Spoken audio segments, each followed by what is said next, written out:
लोक ज्या वेळेला तुमच्या व्यवसायाच्या रिगार्डिंग सर्च करत असतील त्यावेळेला तुमचा व्यवसाय तिथे कसा दिसू शकतं, या व्हिडिओमध्ये त्याच 5 गोष्टी तुम्हाला सांगणार आहे. गुगल बिझनेस प्रोफाईल, ज्यामध्ये तुमच्या व्यवसायाचं नाव, लोकेशन, ॲड्रेस, रिव्ह्यूज सगळं काही मॅपवरती दिसतात. लोकल बिझनेससाठी सगळ्यात पॉवरफुल टूल आहे. SEO, तुमची वेबसाईट जर योग्य कीवर्ड्सवरती रँक झाली तर तुम्हाला कंटिन्युअसली, कॉन्स्टंटली, कन्सिस्टंट बेसिसवरती ट्रॅफिक येत राहील. गुगल ॲड्स, सर्च केल्यावरती दिसणारी पेड ॲड लिस्टिंग. इन्स्टंटली तुम्हाला जर ट्रॅफिक हवे असेल, इन्स्टंटली कन्व्हर्जन्स हवे असतील, सेल्स हवे असतील तर हा तुम्हाला मार्ग आहे. यूट्यूब व्हिडिओज, गुगलला यूट्यूबवरचे व्हिडिओ आवडतात आणि गुगल ते रँक पण करतं.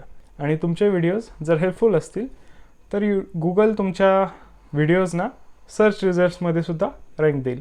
गुगल रेटिंग आणि रिव्ह्यूज, गुगलवरची तुमच्या प्रोफाईलवरती तुमचे रेटिंग्स, रिव्ह्यूज, फीडबॅक्स आणि चांगलं मॅनेजमेंट केलं असेल, तुमच्या व्यवसायाला जास्तीत जास्त फीडबॅक मिळाले असतील, चांगल्या क्वालिटीचे फीडबॅक्स असतील, तुमची व्यवसायाची प्रोफाईल गुगलवरती ऑटोमॅटिकली रँक होणार आहे. आणि ऑटोमॅटिकली रँक झाल्यानंतर पण तुम्हाला कन्व्हर्जनचे चान्सेस पण जास्त असतील. गुगलवरती दिसणं म्हणजे आजच्या काळात आपलं दुकान मेन रोडवर असण्यासारखं आहे. आता माझा एक प्रश्न, तुमच्या व्यवसायाच्या रिगार्डिंग काही सर्च केल्यावरती तुमचा व्यवसाय गुगलवरती दिसतोय का?